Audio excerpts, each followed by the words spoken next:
Well, hello folks, this is John with Ozarks Backroads with you today.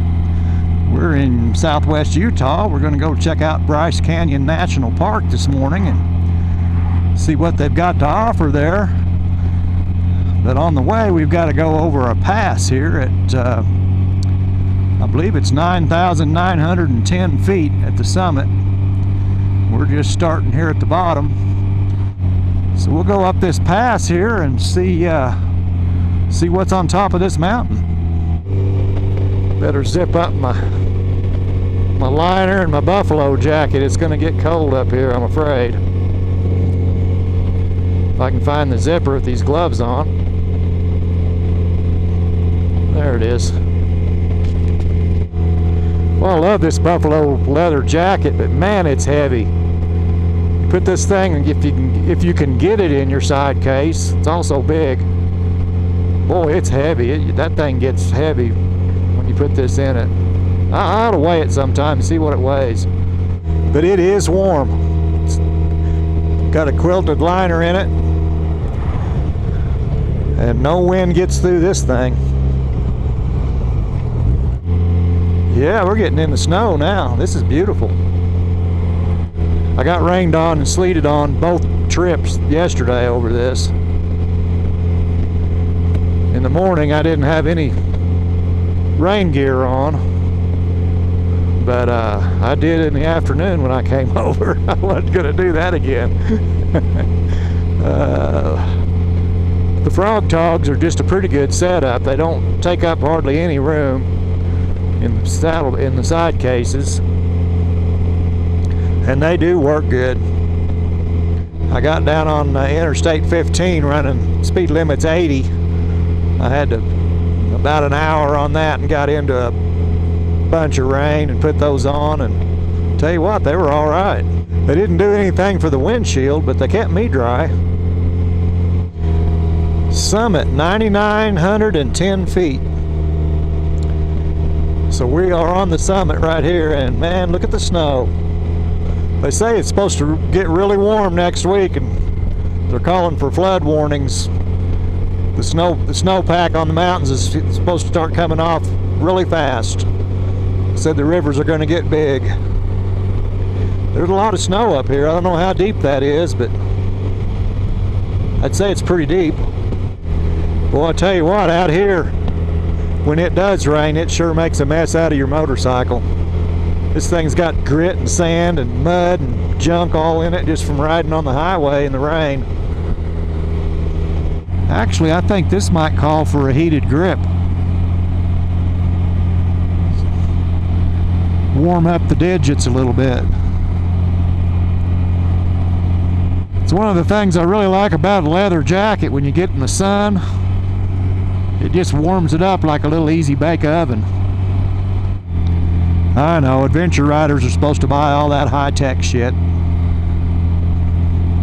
That breathable, synthetic stuff. I know. I'm a little bit old school on that kind of thing. I like leather. I believe the new FJR is going to be alright. I haven't had any issues on this whole trip so far. The only issue I have is it wears my ass out at the end of the day. I just can't wait to get to the room, take a shower, and lay down.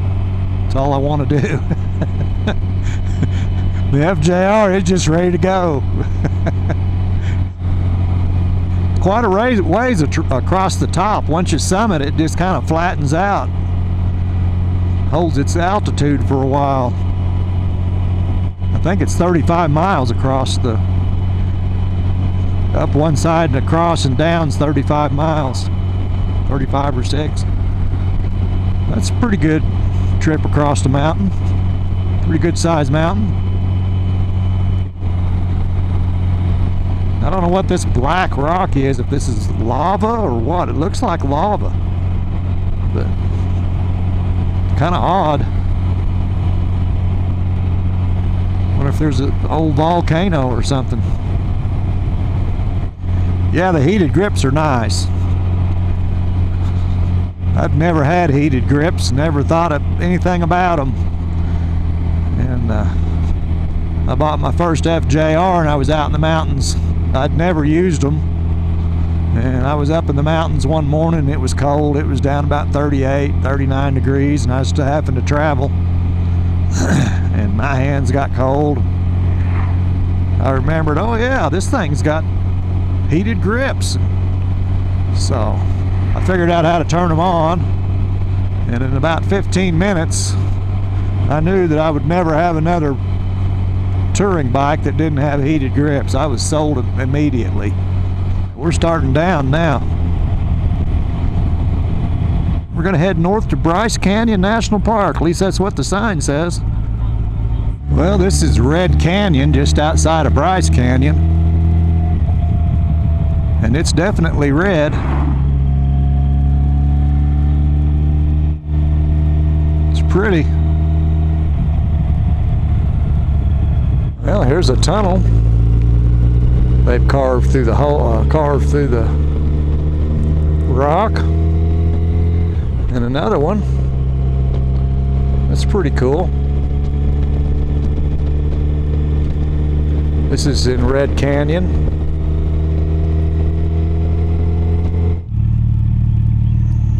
Where you're going to try to go to. That's right. Thank you. Thank you. Well, we're in.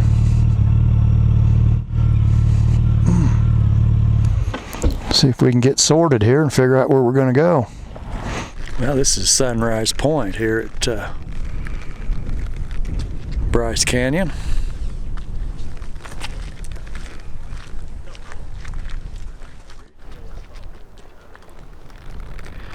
No sun right now. Well, here's Sunset Point.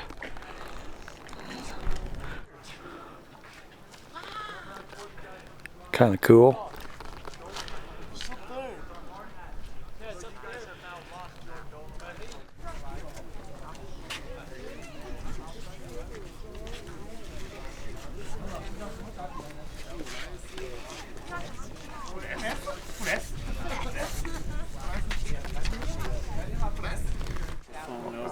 Because of the rain, the winter they got this year. But he said in a couple of weeks they should be able to open up to clear this stuff out. It's you for a little bit, and I was burnt out on teaching, and so I decided to take some risks. So what did you...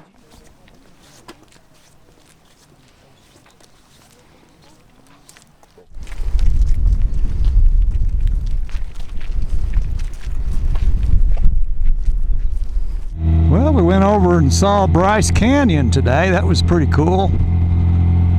A lot of folks there checking it all out. It was a pretty place, a nice park. Well, we're going to see if I can get back over this pass this afternoon without getting wet. I made it over this morning. No rain, no sleet, no nothing, but as you can see, a little bit different story now. We might get over. Easy now.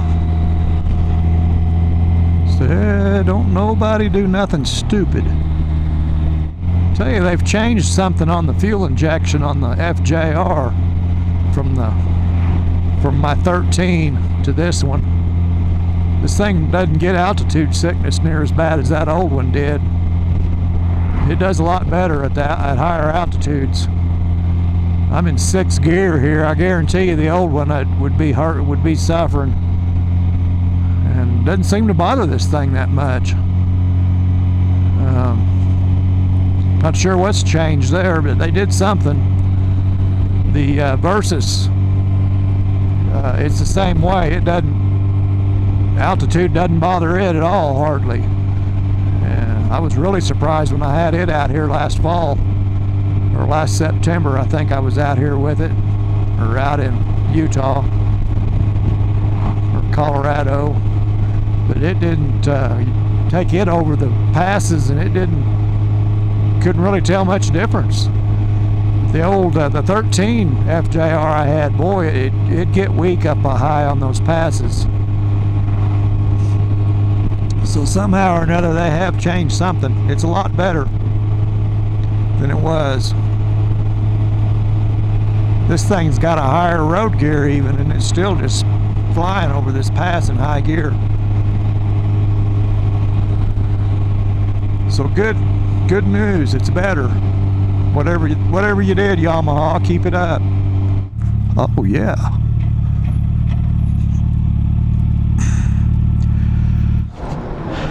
Formed by lava. That is a big lake. Navajo Lake. Product of volcanic activity. A prehistoric lava flow down the east side of the valley. So that probably was lava right here, basalt. The rock formed when lava cools. That's what we were seeing down there, the dark black, rusty black. So, cool. I would say that is a brooding sky. It looks like it's up to something and it ain't happy. Well, I appreciate y'all coming with me to Bryce Canyon, listening to a bunch of rambling and carrying on. It was a pretty place. Red Canyon there by it was pretty. Invite y'all to come back. We're off to the Grand Canyon, the North Rim, tomorrow, and we'll see what's happening there, and then go on over to Page and then Durango for a couple of days, Durango, Colorado. So come back and see me until I catch up with you. Y'all take care of yourselves.